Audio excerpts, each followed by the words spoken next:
Well, now there are millions of parents and grandparents in this country who may be reluctant to show their children affection in public for fear they'll be labelled a dirty old man. Some of these innocent men have been questioned, even detained by police while going about their parental duties. As James Thomas reports, it highlights a growing trend where all men are considered potential predators. A lady takes photos by the kids' pool. No one bats an eyelid. She's harmless. But what happens when a man does the same thing? We had a report that someone fitting your description was taking photos of kids up here. It's this whole thing that men are guilty until they're proven innocent, and that's really wrong. An airline passenger is asked to move from children on a plane. He's done nothing wrong, except he's a man. And I said to her, isn't that discrimination? On planes, in classrooms, by pools. Men are being typecast in a role no one wants to be known for. Not every guy in society is a pedophile, and to be viewed that way is a massive injustice.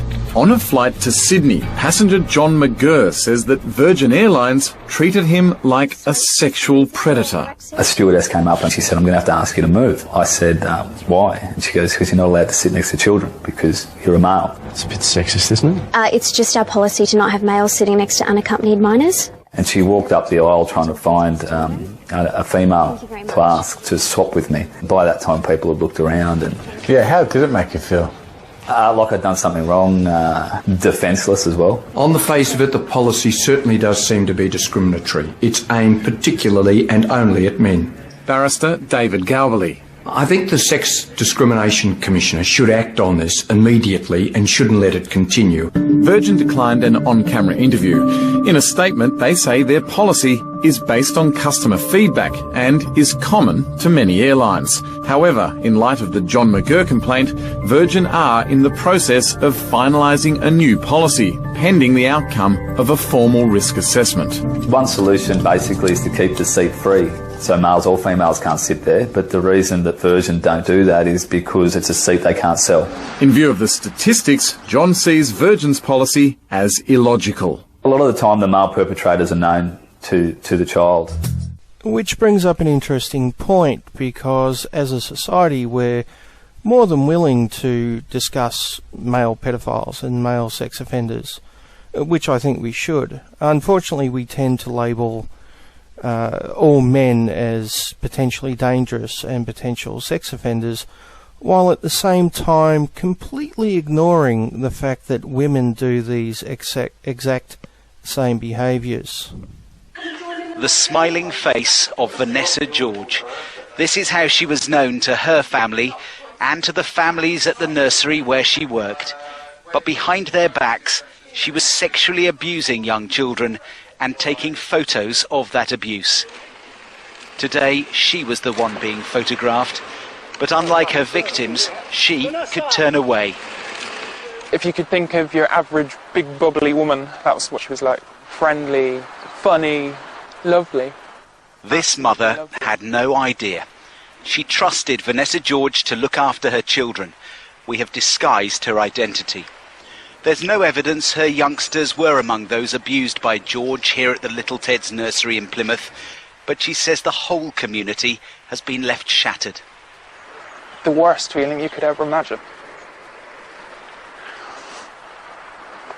Feeling sick 24 hours a day, not being able to sleep, drinking during the day, and just going to pick children up at the school and having mums and dads in tears, and all having to hug each other.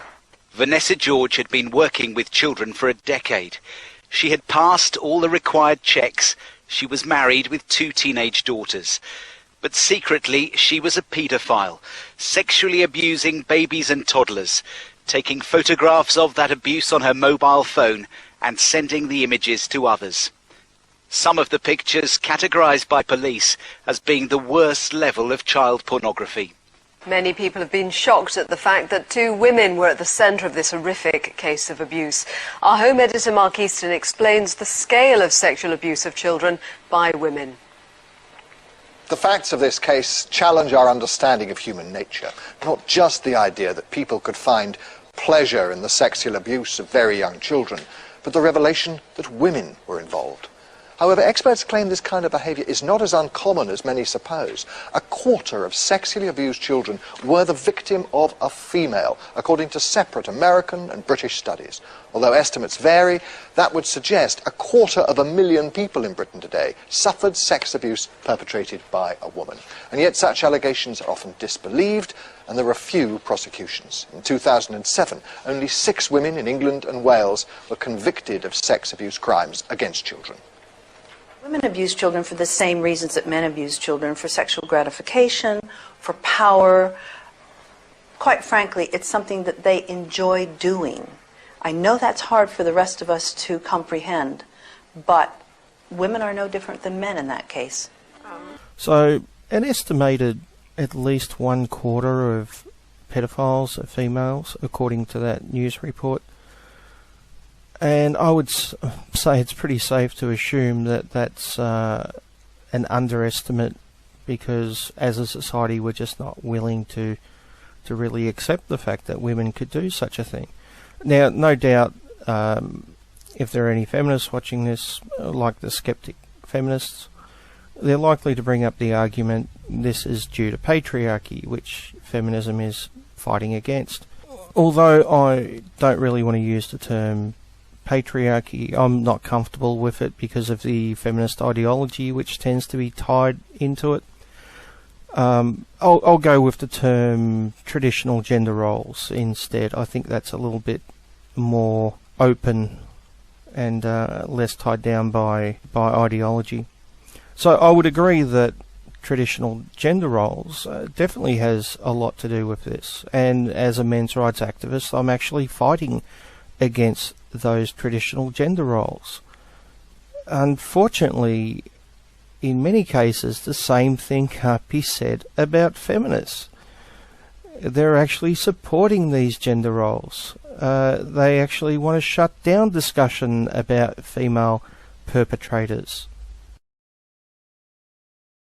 So is there such a thing as a female paedophile? Oh yes. Now, female pedophiles, there's a great deal of controversy about this. In fact, when I brought up the issue that women could sexually abuse children, I was vilified. I was cast out of the sisterhood. I was no longer a good feminist because sexual abuse had to be under the guise of male power.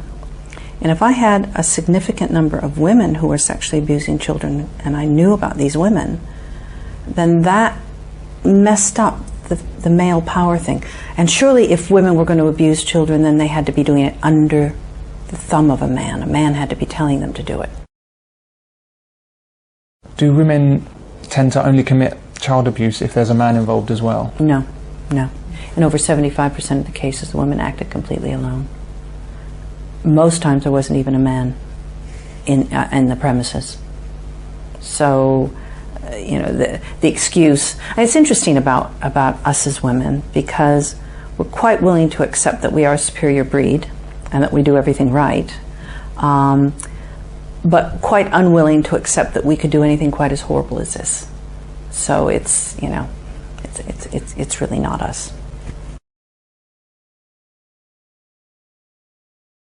We had a conference about this eventually in, I think, 94, maybe earlier. 400 people applied to come to this conference. It was a huge conference. But 30 people, between 20 and 30 people came, dotted themselves in the audience and tried to disrupt it. They were yelling that, you know, this, why was I paying attention to women? It wasn't women. I was taking the attention away from men. One of the women who was going to talk about her own abuse, who was now helping others, then couldn't face the audience. So you had this uproar. You had people in the audience turning on these women who were standing up saying, sit down, we want to hear about this. And you had them shouting, and it was absolutely strange.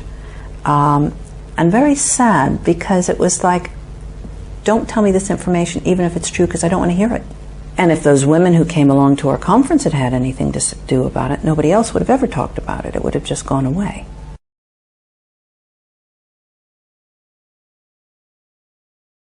they've been able to disguise their abuse, I think, more cleverly than men have. And society doesn't want to believe that there are female abusers. It's easier to think it's a nasty man. One argument against even the idea of female paedophiles is that women don't have penises, and so can't really do anything too serious. Women tend to use objects, broom handles, bottles. One woman said that she was sexually abused by rose stems with the thorns still on, being stuck up. Women can be quite cruel using objects, but they're still after their own sexual gratification. So it's kind of, you know, it's just actually, it's just a physiological thing, the difference. Now, let me stress here, because I know there's bound to be someone out there who's going to try to twist this and distort what I'm saying. I'm in no way suggesting that all women are pedophiles, or that all women are evil, or that women are in any way worse than men. All I'm simply saying is that both men and women do evil shit. And society tends to look upon men who do evil shit in a very different way than women who do evil shit. And this tends to be supported by feminist ideology, which is one of the reasons I'm an anti-feminist. In my experience, mainstream feminism and most feminists tend to only see the negative aspects of masculinity, you know, the term toxic masculinity, which tends to be thrown around all the time, while at the same time only seeing the positive aspects of femininity, which is absolute bullshit. That's not equality. If you actually want equality, then you don't have a different standard for behaviour based on someone's gender. That's fucking bullshit. And of course, another example of this is another men's rights issue, which is the way males who are victims of domestic abuse tend to be ignored or tend to be treated different by society. For example, I said to my now ex, can I have some money to get the boys some presents? And she turned around and said that a real man wouldn't be begging his wife for money, he'd be out earning his own instead of being a lazy cunt. She turned around and punched me in the head in front of a young bloke. She came in and was just verbally assaulting me. I ended up in a fetal position, sucking my thumb on the shower floor, just screaming inside, I can't handle this. And she was saying, you might have a doctor's fooled, but you haven't got me fooled. There's nothing wrong with you. There's never been anything wrong with you. I was ostracised from family and friends. I was constantly told that even my own family didn't want anything to do with me because I was mentally ill. I just turned around and I looked to see if there was a truck coming down the road, because I would have just jumped in front of that truck. A lot of shame. There was a lot of numbness. I went through a lot of depression. Rang up the Department of Community Services, and I was told by a woman on the end of the phone, sorry, I don't believe you because only men abuse women. You don't fit into any of our programs, we need you to do an anger management course. And I said, my ex spat at me, she threatened me with knives, she bit me, she punched me, she withheld money, she verbally abused me, and you're telling me I need to do an anger management course. It's hard to admit that you're in an abusive situation to begin with, because society says that females don't abuse men. And it took me a long, long time to even admit to myself that I was a victim of abuse. I became homeless because of abuse. I had nowhere to go. So when I ring up the government services, no, we don't believe you. When I told other people, they'd say, no, I don't believe you. And you know, the best thing that you can ever say to someone when they tell their story is just say, I believe you.